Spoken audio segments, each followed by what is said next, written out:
What's going on, guys? Your boy Maze. We're back with another video, and in today's video, guys, me going over the Underground Labyrinth for the Overlord collaboration. In this video, guys, we're gonna be going over my strategy to actually clearing the fight without using any other collab characters other than Cocytus, because Cocytus is the only free character in this collab you can use in this labyrinth, unless you pull for the characters and want to use the other ones alongside you guys. But pretty much, man, what we're gonna be doing in this video is I'm gonna be talking whenever there's important points throughout the labyrinth, since it is a very long labyrinth, and I want to get my points through for like the specific parts of the actual run.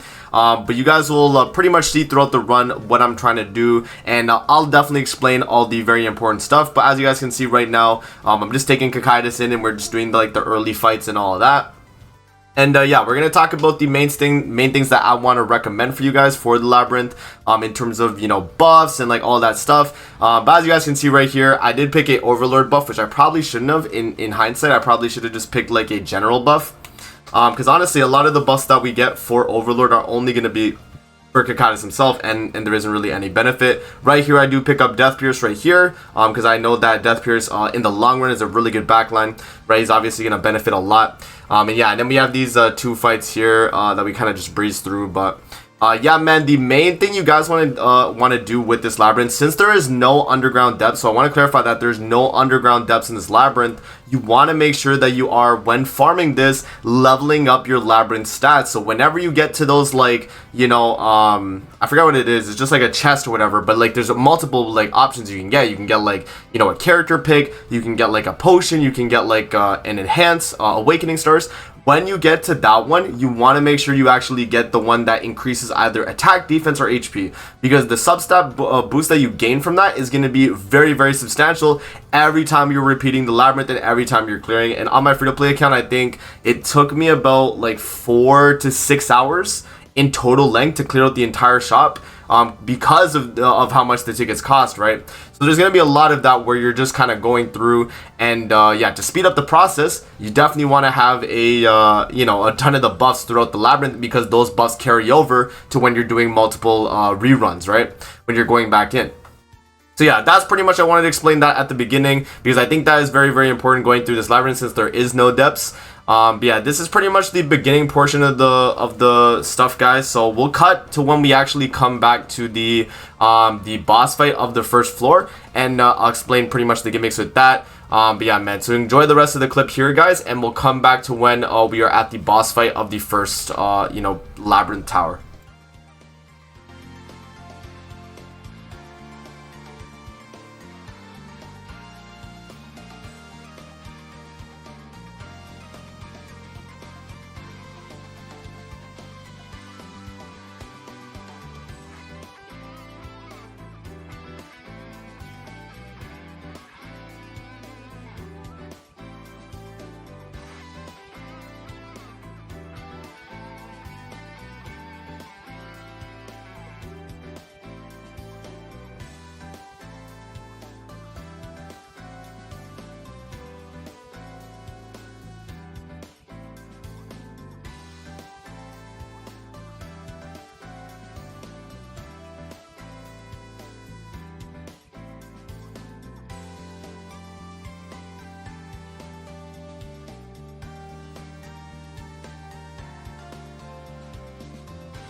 Alright guys, so right here is where we actually do get the last passes before the actual boss right here. I'm given not really great passes, but I do take the debuff attack skill 1 just in case we get something in the future. We do actually get a character pick right here, and I'm going to take actually Helbrim. Because I know Helbrim does increase basic stats for himself, and he feels like a stronger character to deal with the first boss in the Labyrinth, being the Garad, right?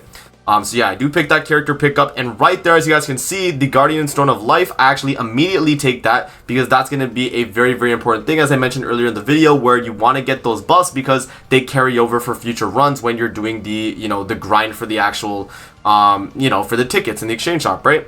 Because that's going to be very, very important. So you get that, you get the revive for whoever dies, get a heal, get awakening or like enhance if you guys can. If you guys don't lose any characters going throughout this, definitely just level up your characters or get in awakening stars. I think more so awakening stars than levels, but you might start needing levels a little bit later on.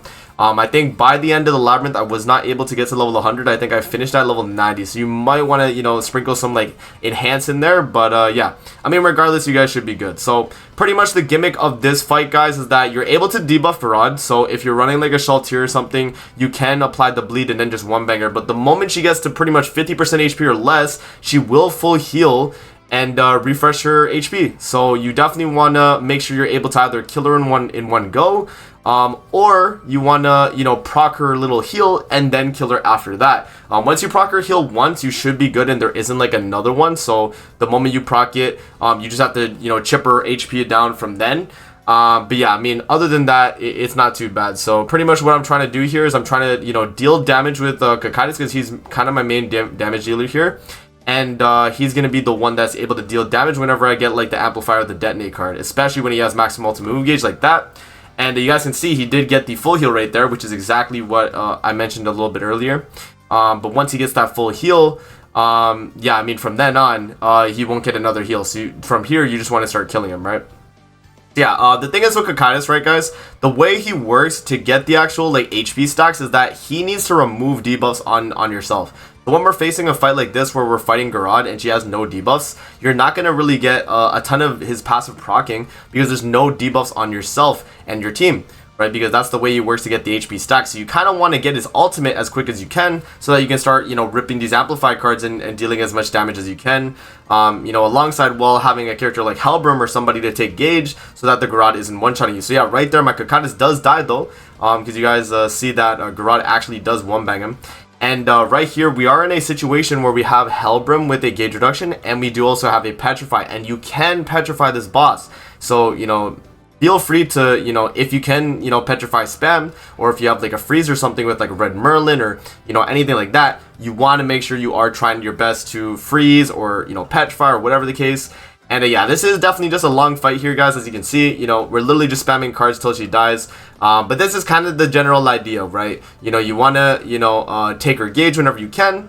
Either one banger instantly or get her below 50 so she'll procs the heal. And then from then, you want to kind of chip away her health till she dies. So yeah, I mean, that's pretty much the first fight here, guys. I'll let you guys enjoy the rest of the fight here to see what I did for finishing it. But it's literally just a little bit, two more, like, what is that, 20% HP left on the boss. So nothing too crazy left. I think it was just like one more attack skill. Yeah, we'll come back to when we are on another important part in the Labyrinth, or when we get to the next boss fight of the Labyrinth, which might be probably the next important thing. We'll see.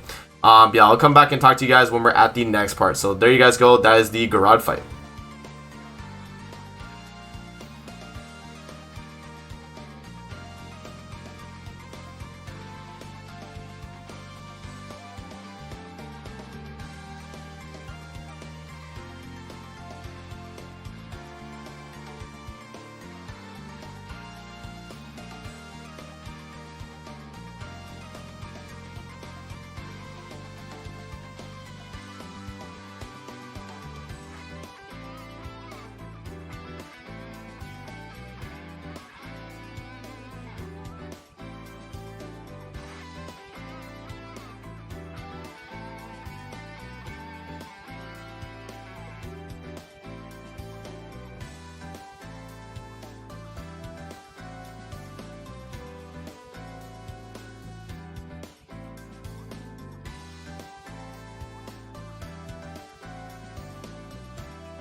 Alright guys, so we're back here and we do get another passive here, and the reason why I wanted to start talking at this point in the video is because there's something that I do here that might be good tech for you guys depending on how your run goes through the labyrinth that you might want to do. So right here, if a character is dead and you don't feel like the character is going to really provide anything, you can swap them with a new character, which is exactly what I did with Chandler.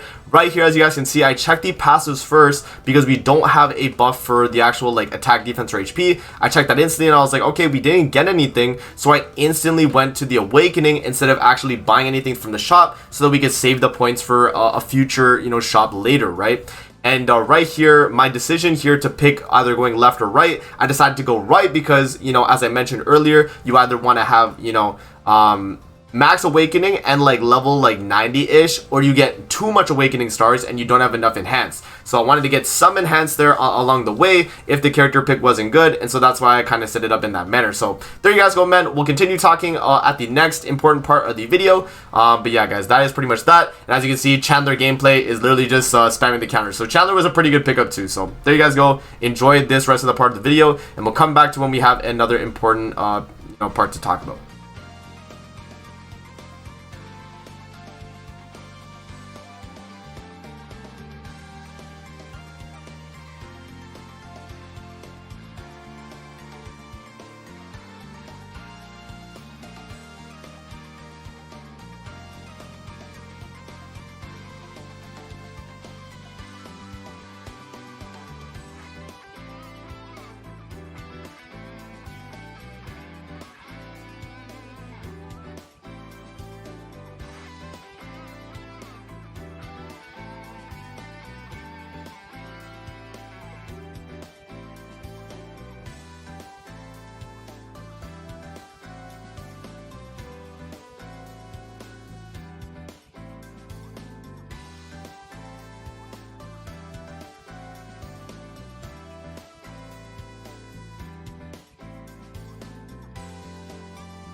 Alright guys, so we just got out of the last fight before the actual final fight of the floor 2, And in terms of what I got here for the buffs, I didn't really get any good buffs here, man. So I decided to go with the strength HP because I did pick up red gold there, as you guys saw earlier throughout the video. And again, I did not get any, you know, attack, defense, or HP buffs. So I instantly checked the passives. That's the first thing I do. And when I realized there isn't really any good passives, I'm like, okay, let me get some awakening.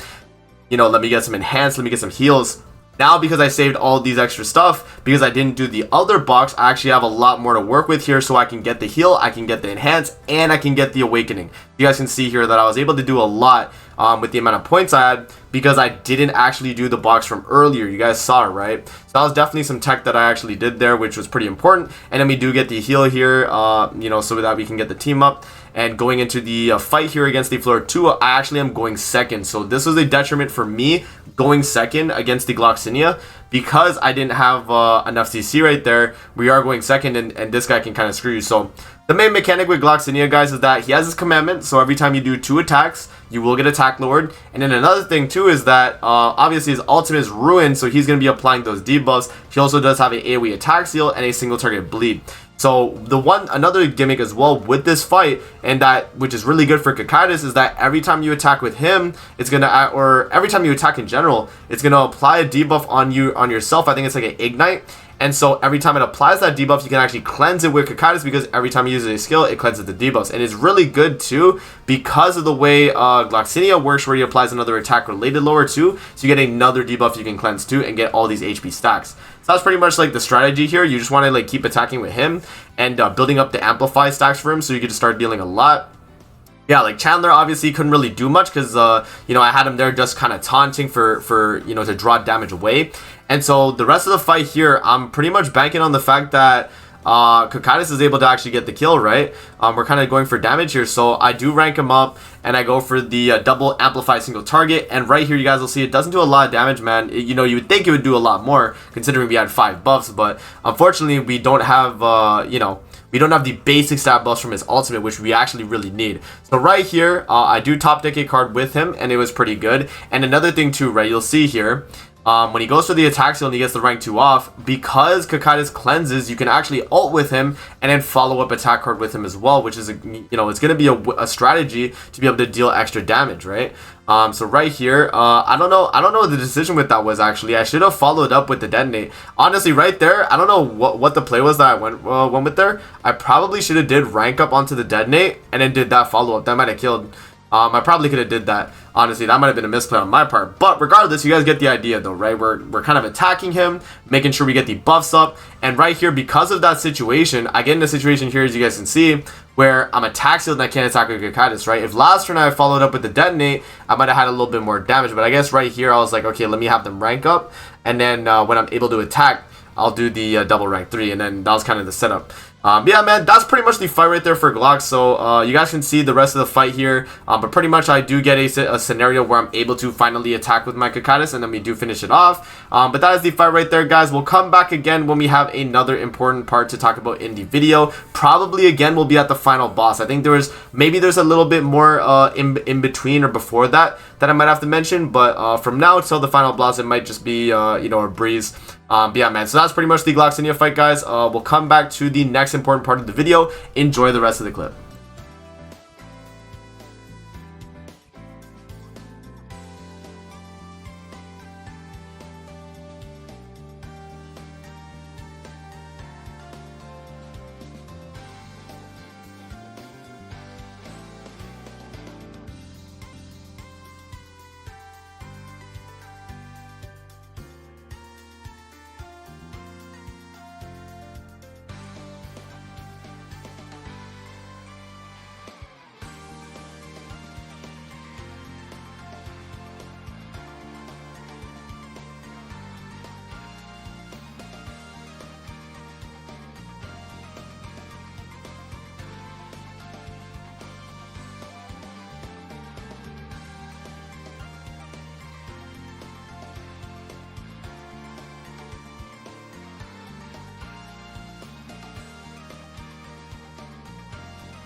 Alright guys, so we're back at another part of the video that I do want to mention. So right here we do get passives, and as you guys can see we have 2 Overlord passives and then we have an attack passive. We actually do go with the attack passive, especially if you don't have any Overlord characters. I think just getting the attack passive is going to be better. It's for unknown, so obviously Kakaitis gets the boost, Goku gets the boost. And then right here, I don't know what happened. I think my internet was just like bugging when I was playing Grand Cross when I was doing this part, but it just like kind of lagged a little bit, but it was okay. And then right here guys, you can see we do get the Guardian Stone of Protection, and because it's defense you might think it's not worth it, but look at the resistance you get guys. You get 40% resistance on top of the fact you're getting the defense. And right there you guys see I get Ainz, but I'm not gonna actually pick him because I wanted to do this whole run without a single Overlord character other than Kakaitis, because he's the only free one, right?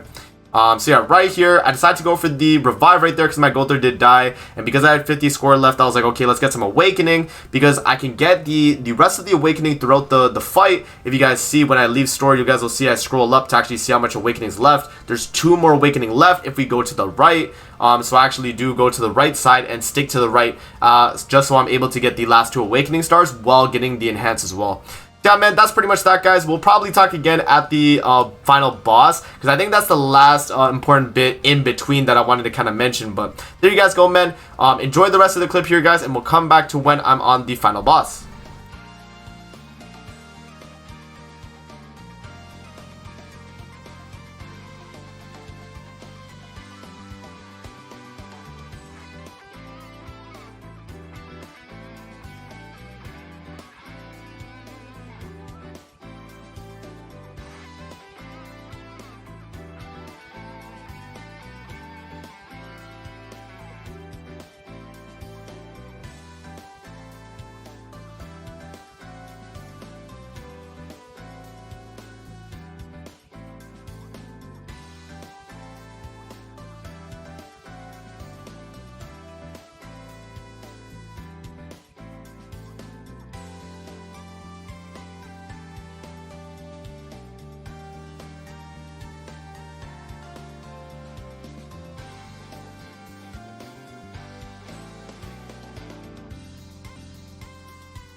Alrighty guys, so now we are actually done the final fight of the labyrinth other than the boss, but you guys can see I get the awakening stars here, and then I actually move up and I get the enhance, and then we also do have the box at the end where we can actually get some extra stuff that we need as well. So you guys will see here I don't actually get any of the, the passes that actually boost the rest of the runs. We did have some pretty good passes here, so I actually do decide to get the crit resistance lower one depending on every character being on the field, and then we do also get the enhance so that we have a little bit more stats, and we did finish around the level 90 range with max super awakening, which is pretty good, right? I think this team right here is also a very good team because we have the damage reduction and damage double with Arthur, we have the rank ups with Gunther, Death Fierce backline for the extra crit res, crit defense shred, and then we had Cocytus to be our main damage dealer, right? Every time we're cleansing these debuffs, we're getting these HP stacks so that we have a stronger amplify. So yeah, hopping into the boss here against the Riku fight of the Labyrinth, we get into the position where I'm like, okay, the way I'm gonna win this fight is by getting an ultimate with Cocytus, and also ranking up his skills, getting higher rank skills of him, right? So I was like, okay, let's rank him up, let's start moving his cards, and then we'll have him get to his ultimate the next turn, either by using cards with him or by just pushing ultimate, and then we'll follow up with some strong cards to actually finish off the fight, so that we can just ult with him and then just follow up amplify. Right, so right here, he is attacking Arthur, which, that's fine. Let him attack someone else. Cocytus is the main damage dealer, so as long as he's getting it off, you're good. One thing to note as well, though, is that when you attack into evade, it doesn't count as a skill landing, so it doesn't actually cleanse the debuff until you've actually landed a skill, which was a misplay right here that I did the rank 2 amplify. I should have saved that for the card after. I should have did the rank 1, then the rank 2. You guys can see we still did pretty good damage right there, and now we have the ultimate and we have a rank 3 amplify skill follow-up. So right here we are in a pretty good position to pretty much finish off the fight here, guys. So you guys can kind of get the idea though. But yeah, man, this is how you do it without the rest of the Overlord characters, guys. So I hope you guys enjoyed the video, man. This is the strategy, and going out throughout this labyrinth, it was a little bit difficult. Remember, this is your first run. Your first run is always going to be difficult, but the following runs past that, it's not going to be that bad. I think it's only the first run that's ever like difficult, but you guys can see past this, like, look at that, 364k I one bang him. All right, so there is that. But yeah, man, that's pretty much all the tips that I can give you guys for this labyrinth, guys. There's no depths, so you want to keep, repeating the labyrinth the way I explained it in this video. Get those buffs that buff your attack, defense, and HP, man. I'm telling you, they're gonna help your, your runs you're doing every single time after the fact. And yeah, just grinding out the currency, that's going to be the best way to do it. So I hope you guys do enjoy the video. That's going to be it for the video, and I'm going to see you guys in the next one, man. Peace out, and have a great rest of your day.